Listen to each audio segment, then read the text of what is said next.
નમસ્કાર દોસ્તો, સ્વાગત છે આપ સર્વનું તમારી પોતાની YouTube channel ocean coaching classes પર। મિત્રો, આજે આપણે ધોરણ 6ની ગુજરાતી વિષયની તારીખ 21/12/2024ના રોજની જે એકમ કસોટી છે, જે ઓરિજિનલ પ્રશ્ન બેંક છે, તે ઓરિજિનલ પ્રશ્ન બેંકના સંપૂર્ણ સોલ્યુશન જે છે તે આ વિડીયોની અંદર જોવાના છીએ। મિત્રો, આ વિડીયો તમારા દોસ્તો મિત્રો સુધી પણ શેર કરજો, જેથી કરીને તેઓ પણ આ જે પ્રશ્ન બેંક છે તેનો અભ્યાસ કરી શકે અને આ પ્રશ્ન બેંક જે છે તેના અભ્યાસ દ્વારા તેઓ જે પરીક્ષા લેવાની છે, તમારી જે દ્વિતીય પરીક્ષા અથવા તો જે વાર્ષિક પરીક્ષા છે, જેની અંદર સારામાં સારી તૈયારી કરી અને સારામાં સારી મહેનત કરી શકે। ચાલો તો જોઈએ આપણે પ્રશ્ન નંબર 1। અહીંયા આપણને કહ્યું છે કે કોઈ પણ એક વિભાગ પસંદ કરી તેને આધારે પ્રશ્નોના ઉત્તર લખો। તો અહીંયા વિભાગ 1 આપણને આપવામાં આવેલો છે, તમે અહીંયા જોઈ શકો છો। તો એના ઉપરથી જોઈએ પહેલો સવાલ, અરુણિમા શાને સોનેરી તક માને છે? તો જવાબ આવશે કે અરુણિમા એવરેસ્ટ પર પહોંચવાને સોનેરી તક માને છે। બીજો સવાલ, અરુણિમાએ શું વિચારી એક ડગલું આગળ મૂક્યું? તો જવાબ આવશે એક ડગ માંડીને હું અહીંયા પહોંચી છું, એવી પળે પાછળ નજર કરી એક કદમ આગળ માંડજે, આ વિચારી અરુણિમાએ એક ડગલું આગળ માંડ્યું। શેરપાએ અરુણિમાને પાછા ફરવાની સલાહ આપી, કારણ કે તો જવાબ આવશે વિકલ્પ બ, પ્રાણવાયુનો પુરવઠો ઓછો હતો। ચોથો સવાલ, અરુણિમાએ એવરેસ્ટ પર પહોંચ્યા પછી કેમ બૂમો પાડી હશે? તો જવાબ આવશે વિકલ્પ બ, ઉત્સાહમાં આવીને। પાંચમું, માણસ મનથી વિકલાંગ ક્યારે બન્યો કહેવાય? તો જવાબ આવશે વિકલ્પ ડ, ઉપરના તમામ। ત્યાર પછી વિભાગ 2 નો જે ફકરો છે તમારે ધ્યાનપૂર્વક વાંચવાનો છે, ગુણવંત શાહનો ફકરો છે। જોઈએ એના ઉપરથી પહેલો સવાલ, મૈત્રી ટકાવવા શું જરૂરી છે? તો મૈત્રી ટકાવવા માટે ત્યાગ ભાવના અને સ્વાર્થ ભાવના વિનાની વૃત્તિ જરૂરી છે। બીજો સવાલ, સાચા મિત્ર માટે કેવી વૃત્તિ જરૂરી છે? સાચા મિત્ર માટે કંઈક મેળવવાની વૃત્તિ નહીં, પરંતુ આપવાની વૃત્તિ હોવી જોઈએ। ત્રીજો સવાલ, સાચો મિત્ર અરીસો છે, કેવી રીતે? તો જવાબ આવશે વિકલ્પ અ, તે સાચો રસ્તો બતાવે છે। ચોથું, અવળે રસ્તે જતા મિત્ર અટકાવે છે, અહીં અવળે રસ્તે એટલે તો જવાબ આવશે વિકલ્પ અ, આપણા અવગુણો। ત્યાર પછી પાંચમું, ઓળઘોળ થઈ જવું એવો અર્થ ધરાવતું શબ્દ જૂથ કયું છે? તો જવાબ આવશે વિકલ્પ બ, ઓતપ્રોત થઈ જવું। ત્યાર પછી છે વિભાગ 3। તો અહીંયા તમે જોઈ શકો છો પેરેગ્રાફ આપણને આપેલો છે, એ પેરેગ્રાફ ઉપરથી પહેલો સવાલ, કયું ભારતીય નૃત્ય સ્વરૂપ પંજાબનું છે? તો જવાબ આવશે વિકલ્પ બ, ભાંગડા। બીજું, કયા તહેવારને રંગોના તહેવાર તરીકે ઓળખવામાં આવે છે? તો જવાબ આવશે વિકલ્પ સી, હોળી। ભારતના સાંસ્કૃતિક ઇતિહાસ અને અસાધારણ કામગીરીનો પુરવઠો કયો છે? તો જવાબ આવશે વિકલ્પ ડ, બૃહદેશ્વર મંદિર, અને વિકલ્પ બી, કોણાર્કનું સૂર્ય મંદિર, એટલે કે બંને। ચોથો સવાલ, હોળીના તહેવાર વિશે ફકરાને આધારે લખો। તો રંગોનો તહેવાર હોળી પ્રેમ અને આનંદની જીતનું પ્રતિનિધિત્વ કરે છે, તેમજ વસંતને આવકારવા માટે ઉજવવામાં આવે છે।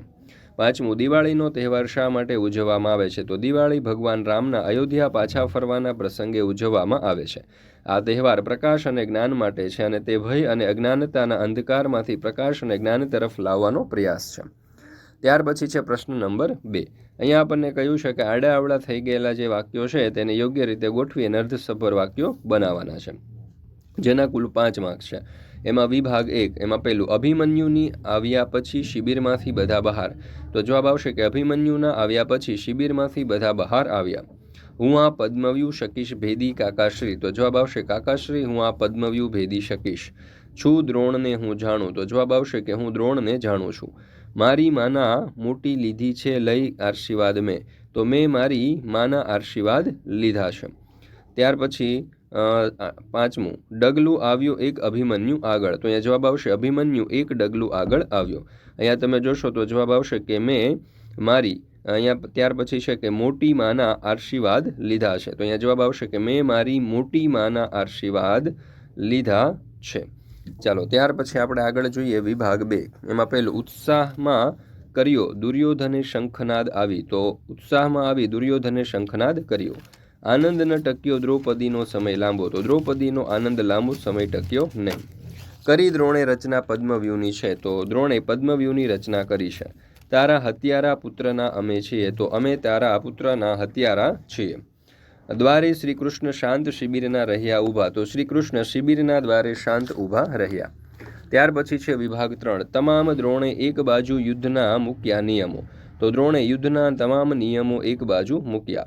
થોડી સેવી મૌન ક્ષણો રહ્યો અભિમન્યુ। તો અભિમન્યુ થોડી ક્ષણો માટે મૌન રહ્યો। અને પુત્ર સુભદ્રાનો છું હું અર્જુન। તો હું અર્જુન અને સુભદ્રાનો પુત્ર છું। થઈ ગર્વના દ્રોણના ચૂરે ચૂરા ગયા, તો દ્રોણના ગર્વના ચૂરે ચૂરા થઈ ગયા. હું પામવાનું જ નથી ભય શીખ્યો, તો હું ભય પામવાનું શીખ્યો જ નથી. ત્યાર પછી છે પ્રશ્ન નંબર 3. આપેલા વિકલ્પમાંથી યોગ્ય વિકલ્પ પસંદ કરી વાક્ય જોડો. પહેલું, કુંજ અને જયાન મિત્રો છે, ખાલી જગ્યા એ હંમેશા સાથે જ હોય છે, તો જવાબ આવશે તેથી. બીજું, સાહેબ જ્યારે તમે મને રજા આપશો, તો જવાબ આવશે ત્યારે હું જઈશ. ત્રીજું, કૃષ્ણ પાંડવોની પડખે રહ્યા, તેથી પાંડવો ધર્મના માર્ગે હતા, તો અહીંયા જવાબ આવશે ક તેથી. ચોથું, સારું થયું શાળાએ આવતા વાહન મળી ગયું, નહીતર આજે મોડું થાત. અને પાંચમું, એણે લાઠી ફેંકી પણ કૂતરાને વાગી નહીં. ત્યાર પછી પાછો જોઈએ આપણે વિભાગ 1. તો અહીંયા છે અભિમન્યુને વિશ્વાસ હતો કે તે પોતે ચક્રવ્યૂહ તોડી શકશે. બીજું, તેજલને તાવ આવે છે, તેથી તે શાળાએ નહીં આવે. તમે તો બધું જ જાણો છો, એટલે વધારે શું કહેવાનું. હું કાલે અથવા પરમ દિવસે મામાના ઘરે જવાનો છું. જો રમેશ જશે તો પરેશ આવશે. ત્યાર પછી છે વિભાગ 3. તમને વિમાનમાં બેસવું ગમે કે જહાજમાં? માણસ વિકલાંગ ત્યારે જ બને છે જ્યારે તે હાર કબૂલી લે છે. માહી અને રાધિકાને કબડ્ડી ખૂબ ગમે છે. પહેલાં લેસન પૂરું કરો, પછી રમવા જાઓ. મેહુલ અંધારામાં ભૂલો પડ્યો, છતાં પણ ગભરાયો નહીં. ત્યાર પછી છે પ્રશ્ન નંબર 4. તો અહીંયા એવું કહ્યું છે કે ઉદાહરણ મુજબ રેખાંકિત શબ્દ જવાબ તરીકે મળે તે રીતે પ્રશ્ન વાક્ય બનાવો. ચાલો, તો અહીંયા આપ્યું છે કે બંસીએ આનંદીને તેના જન્મદિવસ પર પ્રેમથી મીઠાઈનું બોક્સ આપ્યું. તો આનંદીને તેના જન્મદિવસ પર પ્રેમથી મીઠાઈનું બોક્સ કોણે આપ્યું? એટલે કે આપણે બંસીએ શબ્દ જે છે એને દૂર કર્યો. ત્યાર પછી આપણે આનંદી શબ્દને દૂર કરીએ. તો બંસીએ કોને તેના જન્મદિવસ પર મીઠાઈનું બોક્સ આપ્યું? એટલે કે મીઠાઈનું બોક્સ પ્રેમથી આપ્યું, એવું પણ આપણે લખી શકીએ. ચાલો, ત્યાર પછી છે આપણે જન્મદિવસ ઉપર. તો બંસીએ આનંદીને ક્યારે પ્રેમથી મીઠાઈનું બોક્સ આપ્યું? ત્યાર પછી છે મીઠાઈનું બોક્સ. તો બંસીએ આનંદીને મીઠાઈનું બોક્સ કેવી રીતે આપ્યું? પ્રેમથી શબ્દને આપણે દૂર કર્યો. ચાલો, ત્યાર પછી છે મીઠાઈનું બોક્સ. તો બંસીએ આનંદીને તેના જન્મદિવસ પર પ્રેમથી શું આપ્યું? એવી રીતે વિભાગ 2 છે. તો અહીંયા આપણે લખી શકીએ કે ગુરુવારે કોણે સૃષ્ટિને શાળા પુસ્તકાલયમાંથી પુસ્તક વાંચવા આપ્યું? બીજું, ગુરુવારે માનસીએ કોને શાળા પુસ્તકાલયમાંથી પુસ્તક વાંચવા આપ્યું? ગુરુવારે માનસીએ સૃષ્ટિને ક્યાંથી પુસ્તક વાંચવા આપ્યું? ગુરુવારે માનસીએ સૃષ્ટિને શાળા પુસ્તકાલયમાંથી શું વાંચવા માટે આપ્યું?